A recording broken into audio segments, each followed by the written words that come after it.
देखें जी, वो उसको ठंड लग रही है ना, मरीज जी हम रजाई डाल के सोते हैं, बहुत सर्दी लग रही है।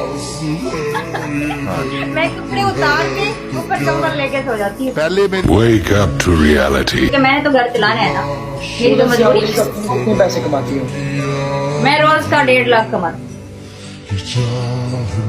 कोई लड़की जिसने किया भी हो ना, वो भी इधर बताती नहीं है शर्म से, और आप इतनी बेशर्म खुद हो के खुद सब कुछ इधर बता रही हो। सच्चे दिल से पहले अल्लाह से तौबा करो कि या अल्लाह मुझे माफ कर दे। इधर मेहनत करो आप लोग, आप में इतनी हिम्मत है, आप खुद इधर मुंह बोल के आप कह रही हो कि मैं ये गंदे काम करती हूँ, मैं ये गलत करती हूँ।